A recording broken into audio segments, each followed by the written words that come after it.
Hello, it's Beth again. Welcome back to some video.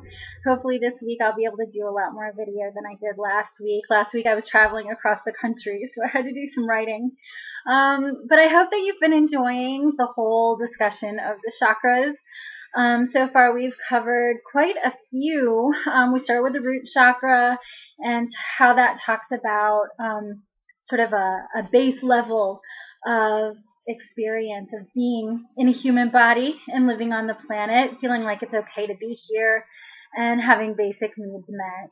The second chakra, which is a lot more about creativity, but not so much about artistic creativity in the idea of taking an idea or something from the imagination and then creating it in the world, but much more about using your physical abilities to create just that level.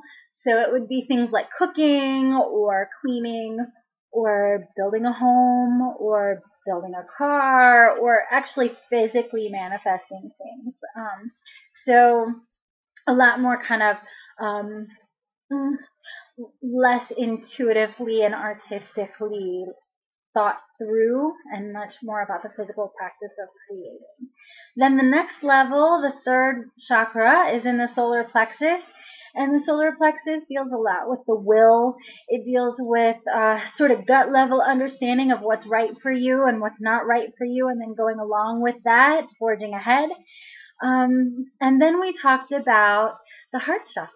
And the heart chakra is sort of the passing point, the crossing point of the physical self and the internal self in that sense, and moves up into our expression in the rest of the world and our connection to others. And so the heart chakra is, of course, the love center, but it's not just romantic love. It's about feelings of friendship and camaraderie and a feeling of being close and connected to those around us, whoever they may be. So it could be connection to animals, it could be connection to random strangers, it could be a connection, that heart feeling that you have when you see that there's been something bad that's happened somewhere and you feel that pull to acknowledge your connection to them by giving support. And so all of those things deal with the heart chakra and connectedness. And so today we move into the throat chakra, and the throat chakra is a lot more in those upper chakras, in the upper ideas about the intellect, intuition, and connection to spirit. And so for the throat, it's your own personal expression. Before I wrote a blog entry about receptive skills, and I did another one about expressive skills. And those both are really kind of keyed in with the throat chakra. The throat chakra isn't just about your ability to make yourself heard or self-express, though it is that, and is dealing with your clarity, your ability to communicate clearly, and your own authenticity in your self-expression.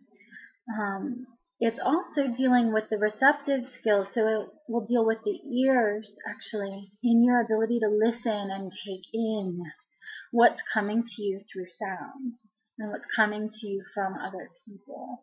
And so having a healthy sort of two-way door there is important. And so for a lot of people now, I think with all that's happening in the media, we have a lot of intake from TV, movies, social media, all across the board. We're receiving a lot, but we're also able to express a lot. And so I think taking some extra care, especially when we're with people one-on-one, to look at, am I giving and receiving equally? Is it 50-50?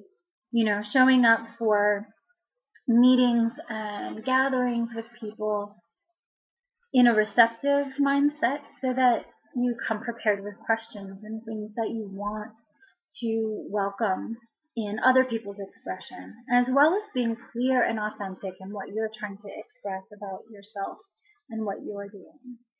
And so another practice, besides just making sure that you're 50-50 in listening and speaking, another practice would also be to take care of your authenticity. And that means speaking up, being clear, and refraining from self-negating, refraining from cutting yourself off before you explain too much. And so really letting that self-expression flow freely. Not in a bad sense, but in a positive sense. What are the things you really are trying to communicate, and making sure that you're not cutting yourself off prematurely. So with that in mind, I hope you have a wonderful rest of your day, and I'll see you tomorrow. Bye.